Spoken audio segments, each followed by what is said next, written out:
briefing session. Now it's time for a session when we actually listen to items and we vote on them again. I'd like to turn the meeting over to our Vice Chairman, Don Martin.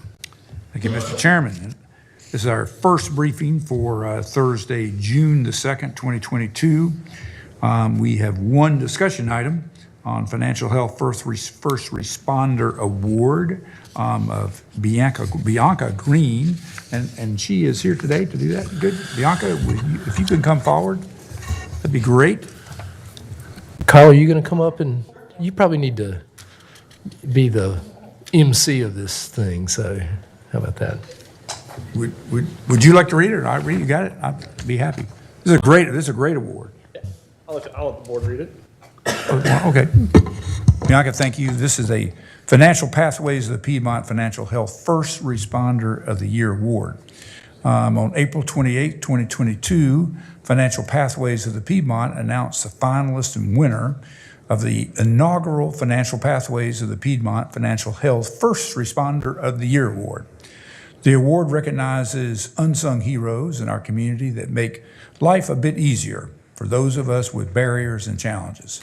The criteria for the award includes those who act in the spirit of financial health, first responder, those who make it a part of their daily job to support the public and have wins for regular everyday people. Most have been employed in a role where they were serving the public as a financial health first responder for more than 1 year.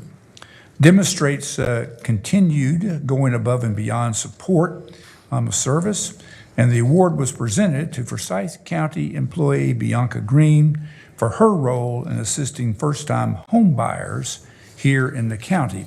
And I do have a little story about Bianca, to tell you a little bit about her career background. Bianca Greene was born and raised in Winston-Salem and has dedicated her life to serving her community. She has served as a loan officer for first-time home buyers in Forsyth County's Community and Economic Development for the past 16 years, and previously worked for the Department of Social Services and Experiment in Self-Reliance. In her role, Bianca has built strong relationships with realtors, lenders, government agencies, clients, and nonprofit partners such as Financial Pathways. She has helped bring all of these partners to the table in a way that creates a tremendous impact on the community and is modeled in many other communities. She has done this through a tremendous knowledge of the real estate process, a focus on helping others, and undefeatable positivity. I like that, undefeatable positivity. During the time with the county, she has assisted over 500 low to moderate income families purchase their first homes. Through her encouragement, coaching, and support, these families' lives have been changed. They have created equity that will be able to pass down to generations. They have a place of their own, and they can be proud of it and their families. They have learned the habits of saving and will be able to pursue their dreams as well as provide for their family provide for their family as well. Bianca has created a legacy of family wealth in this community that has truly changed us. So we really want to thank you, and I know that Kyle would probably like to say a more personal word or two. I'll be very short, but one thing I like to say is when I go anywhere in this community and I introduce myself and I say what department I'm from, they're like, "Oh, you work with Bianca." Okay. And so, I think that's a testament to the impact that Bianca's made in this community. Everybody knows her, she knows everybody, and everybody respects her. So we are very, very fortunate to have her. All right. It's good. Congratulations.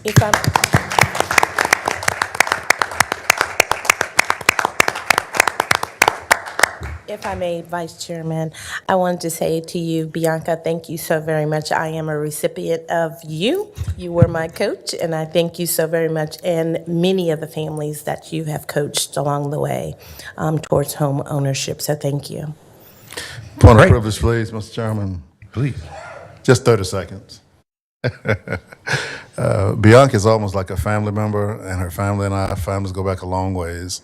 To my grandfather's grocery store at 1301 East 1st Street many, many moons ago. So I just want to convey to you my pride in your success. I expect nothing less than you and your family roots. Congratulations. And Bianca, would you like to say something?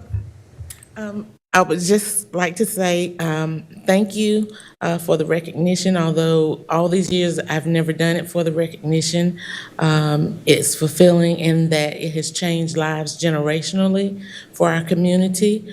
Being that I'm an Army brat, homeownership was important to our family, and I never want to forget that feeling of our family moving from a rental to a house that my dad had purchased through the GI program from the Army, and I just want to remember that and try to extend that to other folk in the community, because I'm a firm believer, if my family is okay and other folks' family is okay, our community is okay. But thank you all so much. It's good. Thank you.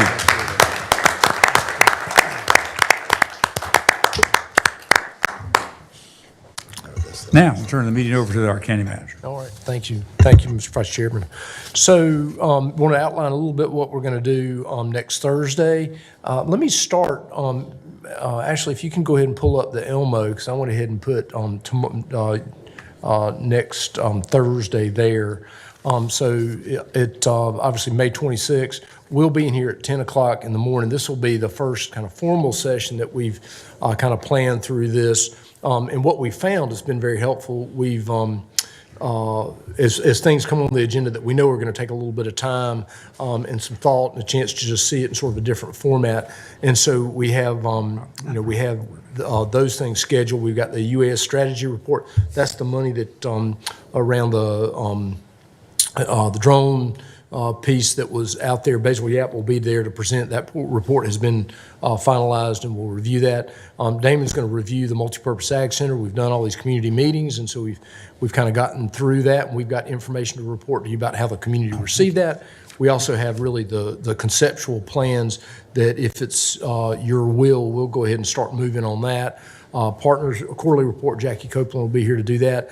A while ago, you provided some funding and actually a position to try to promote environmental sustainability in the county. Minor Bartonette will be here to review the work that group has done. We've got an in-house committee that has worked on that and got a lot planned for this coming year. And then the Appearance Commission annual report also scheduled.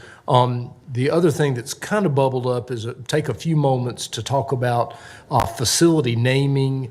We really don't have a policy. There had been some board discussion about really putting together a policy, and there's actually been some staff work on that, and really just to kind of finish out that discussion. So we've got we've got a full day in the morning. When we go into the session, we'll brief the items for the June 2nd meeting. And then, of course, related to the budget, I'm going to actually formally present the budget to you, and that will really kick off the budget session. So a lot going on Thursday. You can also see the other, we've already got items kind of projected out for these other morning meetings, but we are trying to take the items that come across and that's a more appropriate session to handle that in. We're doing it that way. We will schedule the session so it's one, we can go into the other parts of the meeting. And so if something happened, we got out real quickly, and we won't have to wait till 2 o'clock necessarily to go into the formal briefing. So hopefully we'll handle all of that. Ashley, did I miss anything on the morning session? No, sir, you covered it. All right, very good. And so let me jump into what will be introduced or reviewed in detail for the June 2nd meeting. We do not have any planning items or public hearings. Those we go ahead and brief in that first session, so we won't have that next Thursday, but we'll have had a busy day, so that's probably a good thing. You got one special recognition. You got a resolution recognizing June 15th as World Elder Abuse Awareness Day. You got the minutes that'll be forthcoming. You got a couple of budget and finance items. The first one is Juvenile Crime Prevention Council grantees. FY 21-22 was a tough year. There are some unspent funds that would be remitted back to the state. We'll dive into that. We've actually tried to work through some other possibilities with that, but still working on that. But we'll review that in detail. We'll also present a resolution authorizing the closing of the capital reserve fund and transferring debt leveling plan reserves back to the general fund. Really deals with, I think, is as Terry has gotten in that role as CFO, and as she's looking at kind of future audits, how to best present that so that we know the debt leveling funds aren't lost somewhere in the transition, and that year-end balances are appropriately reflected. And so she's got a recommendation about that, which I fully support as she is moving into that role and into the new system, frankly. We've got a couple of grant items. You've got a resolution authorizing the execution of a grant agreement between Forsyth County and North Carolina Department of Transportation to fund the rehabilitation of runway 1533 at Smith Mills Airport. So we've got that to do. That project's coming underway, and we know that that runway is going to be closed for a period of time.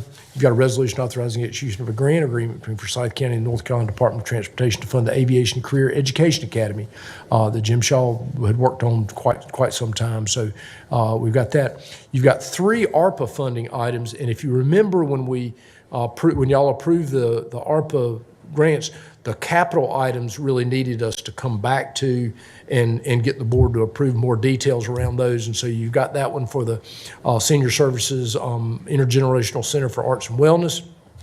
Also with the Child Development Center at the Commons through Family Services Incorporated, and then the county project on the behavioral health campus. We needed to take an action to approve that. Got a couple of contracts. You've got a contract on the radio system. Frankly, we are in the hard part of the negotiations. I'm not sure exactly where those are going to go, but this item could get pulled if there's not some agreement and a little bit of work or consideration that the company might provide. So we hope to be able to present that to you, but may have to pull that off the agenda. You've got 2 related to projects that are underway. We've got a resolution authorizing the execution of amendment on the Callidium project. That deals with some other dollars that are kind of coming into that project, but it does affect the overall project budget. And then also excited about recognizing the SCIF money that came through the state on the Blues Lake Park project. And so you're not a tremendously complex or long agenda, but we will dive into that in great detail next Thursday, along with all those other items. And I told Commissioner Elamine that I could do that in 15 minutes, and I have done that in 15 minutes. So. Okay. Outstanding. Good. Any other discussion items? Otherwise, we're ready to adjourn this meeting. We're good? I think we're good. I'll make a motion, we adjourn. Second. All in favor? There you go.